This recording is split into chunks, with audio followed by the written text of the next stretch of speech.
सुबह की पहली किरण जब भटकपुर गांव में पड़ी तो एक चीख ने पूरे गांव को हिला दिया। गांव के बाहर उस सूखे पीपल के पेड़ के नीचे एक लाश पड़ी थी, लेकिन जो चीज सबको सहमा गई वो था मरे हुए आदमी का चेहरा। उसकी आंखों में खून जमा हुआ था और होठों पर एक अजीब सी मुस्कान, जैसे मरते वक्त उसने कुछ ऐसा देख लिया था जो देखना नहीं चाहिए था। पुलिस आई, जांच हुई, लेकिन कोई सुराग नहीं मिला। बस उस आदमी के फोन में एक आखिरी वीडियो मिला जो बीच में ही कट गया था। उस वीडियो में सिर्फ पेड़ की परछाई थी और एक आवाज, किसी औरत के रोने की आवाज। लेकिन असली कहानी तो यहां से शुरू होती है। रोहन ने जब अपने यूट्यूब चैनल के कमेंट सेक्शन में वो मैसेज देखा तो पहले उसने इग्नोर कर दिया। हॉन्टेड एक्सप्लोरर रोहन, यही था उसके चैनल का नाम।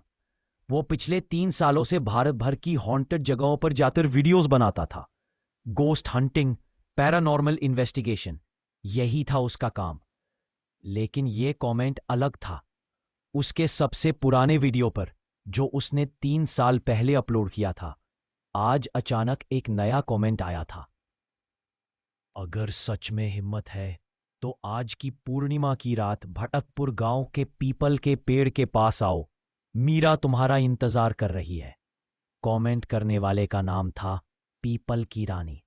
रोहन ने स्क्रीनशॉट ली और अपने दोस्त विक्रम को भेज दी। विक्रम उसका कैमरामैन था, हर शूट में साथ जाता था। भाई ये तो क्रीपी है, विक्रम ने कहा, और ये भटकपुर, मैंने इसका नाम सुना है कहीं। थोड़ी देर रिसर्च करने के बाद उन्हें पता चला, भटकपुर राजस्थान का एक छोटा सा गांव जहां पिछले 50 सालों में कई मिस्टीरियस डेथ्स हुई थी। सब की सब पूर्णिमा की रात, और सब की सब उसी पीपल के पेड़ के पास। ब्रो, यह परफेक्ट कंटेंट है। रोहन एक्साइटेड हो गया। पर आज पूर्णिमा भी है, चलते हैं। विक्रम को शक था, लेकिन व्यूज के लालच में वो मान गया। शाम के 5 बजे थे जब वो दोनों भटकपुर पहुंचे। गांव बिल्कुल साधारण लग रहा था, कच्ची सड़कें, पुराने घर, खेत। लेकिन एक अजीब सी खामोशी थी हवा में। जैसे ही उन्होंने गांव में कदम रखा, लोगों की नजरें उन पर टिक गईं। डर साफ दिख रहा था उन आंखों में। एक चाय की दुकान पर रुके तो दुकानदार ने पूछा, कहाँ जाना है तुम लोगों को? बस गांव देखने आए हैं, रोहन ने कहा। दुकानदार की आंखें सिकुड़ गईं। आज पूर्णिमा है, सूरज ढलने से पहले गांव छोड़ दो। यहां रुकने की गलती मत करना।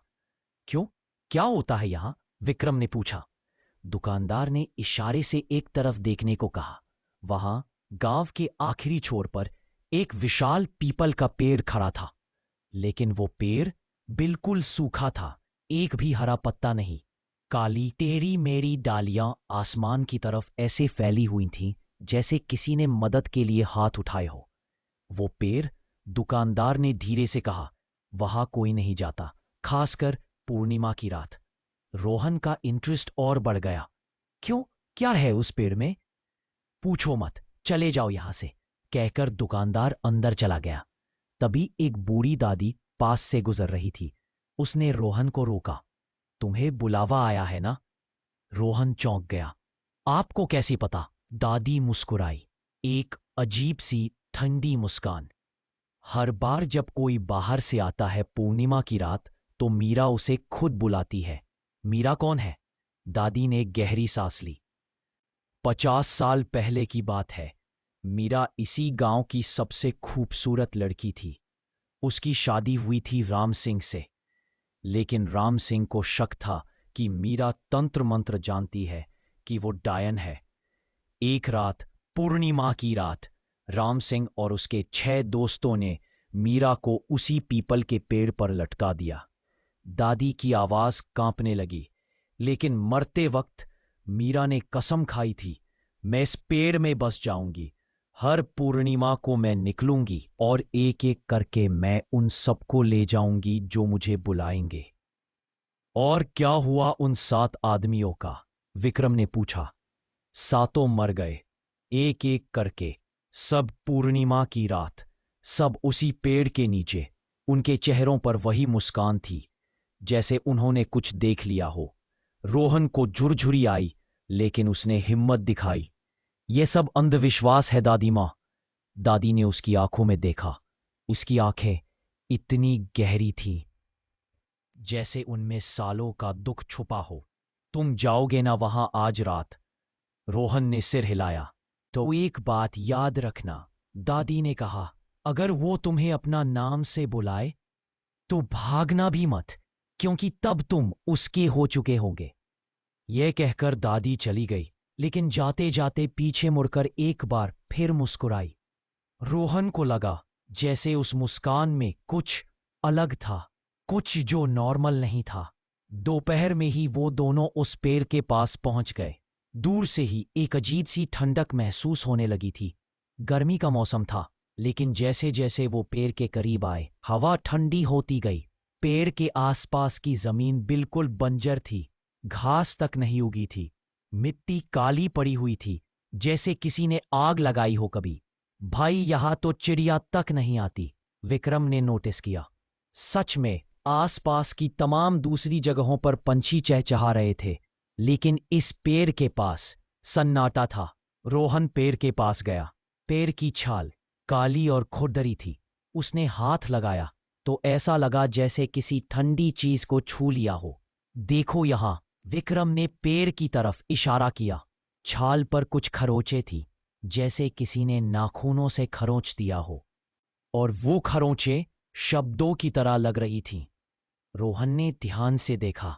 हिंदी के अक्षर थे, मीरा यहाँ है। उसकी रीढ़ में सिहरन दौड़ गई। चल यहां से, विक्रम बोला। शाम को आते हैं कैमरा सेटअप के साथ। लेकिन तभी रोहन ने देखा, पेड़ के तने में नीचे की तरफ एक खोखल था। उसने अपना हाथ अंदर डाला और एक पुरानी डायरी निकाली। डायरी के पन्ने पीले पड़ चुके थे। उसे खोला तो अंदर हाथ से लिखे हुए नाम थे, तारीखों के साथ।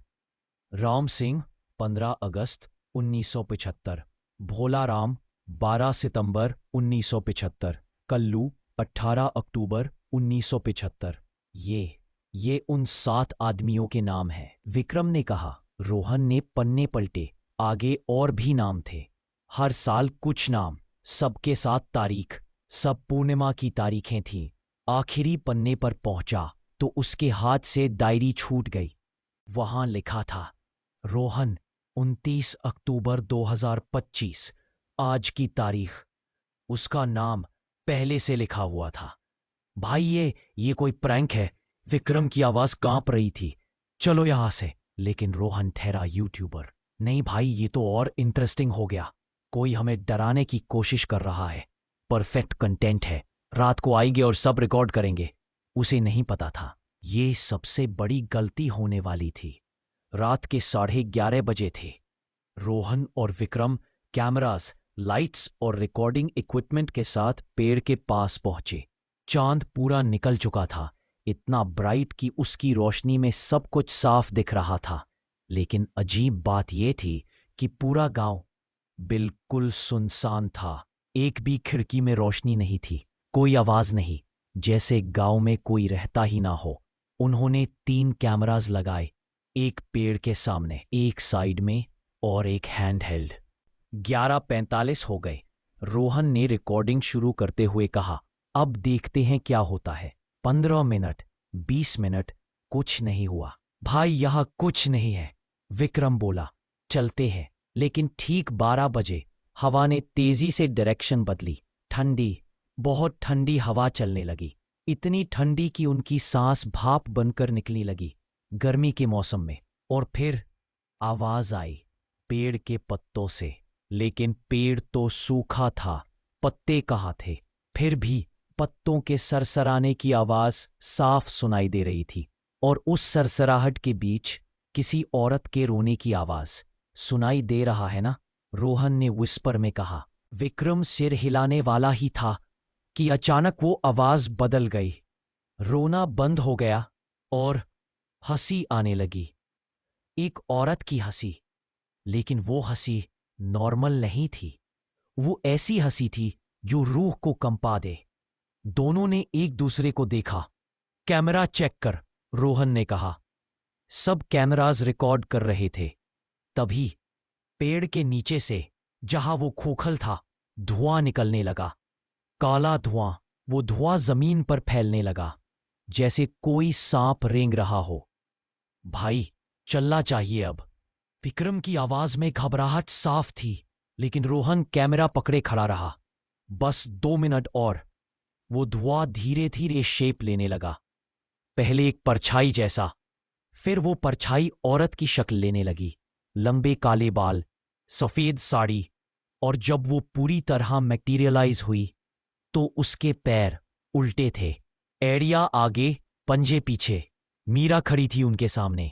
उसका चेहरा खूबसूरत था, बेहद खूबसूरत, लेकिन उसकी आंखें बिल्कुल काली। कोई पुतली नहीं, कोई सफेदी नहीं, सिर्फ अंधेरा। विक्रम का कैमरा हाथ से गिर गया। वो पीछे हटने लगा, लेकिन मीरा ने हिलना शुरू नहीं किया। वो बस खड़ी रही, मुस्कुराती हुई। और फिर उसने बोला, रोहन। रोहन के पूरे शरीर में जैसे करंट दौड़ गया। उसने उसका नाम लिया था। तुम आ ही गए। मीरा की आवाज मीठी थी, लेकिन उसमें एक अजीब सी गूंज थी, जैसे दो आवाजें एक साथ बोल रही हों। रोहन भाग। विक्रम चीखा और पीछे की तरफ दौड़ने लगा, लेकिन रोहन हिल नहीं पा रहा था। उसके पैर जैसे जमीन में गड़ गए हों। वो मीरा को देखता रह गया। मीरा धीरे धीरे उसकी तरफ बढ़ने लगी। उसके उल्टे पैर जमीन पर कोई आवाज नहीं कर रहे थे। वो जैसे हवा में तैर रही थी। तुम्हें पता है रोहन, मीरा ने कहा, मुझे किसी ने नहीं बुलाया था, मैंने तुम्हें बुलाया था। वो कमेंट मैंने ही भेजा था। रोहन की सांस रुक गई। तुम सोच रहे होगे कि मैं तुम्हें कैसे जानती हूं। मीरा ने अपना हाथ बढ़ाया। उसकी उंगलियां असामान्य रूप से लंबी थीं, क्योंकि मैं हर उस इंसान को जानती हूं जो मेरे पास आने वाला है। मैं उनके सपनों में आती हूं, उनके विचारों में, और धीरे धीरे मैं उन्हें यहां खींच लाती हूं। तुम सोचते हो तुम यहां अपनी मर्जी से आए हो? नहीं रोहन, तुम यहां इसलिए आए हो क्योंकि मैंने चाहा। 3 महीने से मैं तुम्हारे सपनों में आ रही हूं। तुम्हें याद नहीं, लेकिन तुम्हारा मन याद रखता है। रोहन को अचानक याद आया, पिछले कुछ महीनों से उसे अजीब सपने आ रहे थे। एक पेड़ का सपना, एक औरत की आवाज का सपना, लेकिन उसने कभी ध्यान नहीं दिया था। और अब, मीरा ने कहा, अब वो रोहन के बिल्कुल सामने थी। अब तुम मेरे हो। उसने अपना हाथ रोहन के चेहरे के पास लाया। उसकी उंगलियां बर्फ जैसी ठंडी थीं। तभी, रोहन, फोन चेक कर। दूर से विक्रम की आवाज आई। रोहन ने मुड़कर देखा। विक्रम 50 मीटर दूर खड़ा था, अपना फोन हाथ में लिए। वो कुछ कर रहा था उस पर। रिकॉर्डिंग डिलीट कर रहा हूं मैं, विक्रम चीखा। नहीं, मीरा अचानक चीखी। उसकी आवाज इतनी तेज थी कि रोहन के कान में दर्द होने लगा। वो रिकॉर्डिंग वो रिकॉर्डिंग मेरी है। रोहन को समझ नहीं आया कि विक्रम क्या कर रहा है, लेकिन मीरा का रिएक्शन देखकर लगा कि ये जरूरी है। मीरा ने रोहन को छोड़ दिया और विक्रम की तरफ बढ़ने लगी, लेकिन इस बार वो तेजी से नहीं बढ़ रही थी। वो जैसे कमजोर पड़ रही थी। समझ गया, विक्रम चीखा। उस दादी ने बोला था, रिकॉर्डिंग में उसकी शक्ति बंदी है, डिलीट कर देता हूं। उसने फोन पर टैप किया और उसी क्षण मीरा ने एक जोरदार चीख मारी। इतनी तेज चीख कि आसपास के पत्थर तक हिल गए। उसका शरीर धुएं में बदलने लगा। नहीं, तुम ये नहीं कर सकते। मैं यहां से नहीं जा सकती। मुझे एक जान चाहिए। लेकिन बहुत देर हो चुकी थी। विक्रम ने डिलीट बटन प्रेस कर दिया था। मीरा का धुआं वापस पेड़ की तरफ खींचने लगा। वो चीखती रही, गिड़गिड़ाती रही, लेकिन कुछ नहीं हुआ। धुआं पूरा वापस उस खोखल में चला गया। और फिर सन्नाटा। रोहन धड़ाम से जमीन पर बैठ गया। उसकी सांस तेज चल रही थी। विक्रम दौड़कर उसके पास आया। चल, जल्दी निकल यहां से। दोनों अपने सामान उठाकर भागे, पीछे मुड़कर नहीं देखा। 2 महीने बीत गए। रोहन ने यूट्यूब छोड़ दिया था, अपना चैनल डिलीट कर दिया था। वो अब एक नॉर्मल ऑफिस जॉब कर रहा था। विक्रम से भी बात नहीं करता था। उस रात की यादें हर रोज उसे सताती थी, लेकिन धीरे धीरे वो भूलने की कोशिश कर रहा था। आज शनिवार था। रोहन अपने फ्लैट में बैठा वेब सीरीज देख रहा था। तभी उसका फोन बज हुआ। नोटिफिकेशन था। उसने फोन उठाया और स्क्रीन पर देखा। उसके हाथ से फोन छूट गया। नोटिफिकेशन था, cloud backup restored, horror people tree, final MP4। उसका दिल धड़कना बंद हो गया। विक्रम ने रिकॉर्डिंग डिलीट कर दी थी, लेकिन उसके फोन में ऑटोमेटिक क्लाउड बैकअप ऑन था। रिकॉर्डिंग ऑटोमेटिकली रिस्टोर हो गई थी। फोन फिर से बज हुआ। उसने कांपते हाथों से फोन उठाया। स्क्रीन पर एक वीडियो थंबनेल था और उस थंबनेल में मीरा का चेहरा था। वो कैमरा के बिल्कुल सामने थी, मुस्कुराती हुई, और नीचे मैसेज था, रिकॉर्डिंग वापस आ गई है रोहन, अब मैं भी आ रही हूं। उसने फोन फेंक दिया, लेकिन फोन से एक ठंडी हवा निकलने लगी। घर का टेम्परेचर अचानक गिर गया और फिर फोन की स्क्रीन से धुआं निकलने लगा, काला धुआं। रोहन पीछे हटा। उसकी पीठ दीवार से लग गई। धुआं फैलता गया और उसमें से एक आकृति बनने लगी। लंबे बाल, सफेद साड़ी, उल्टे पैर। मीरा उसके सामने खड़ी थी। इस बार उसकी मुस्कान और भी भयानक थी। मैंने कहा था ना रोहन, मीरा ने धीरे से कहा, तुम मेरी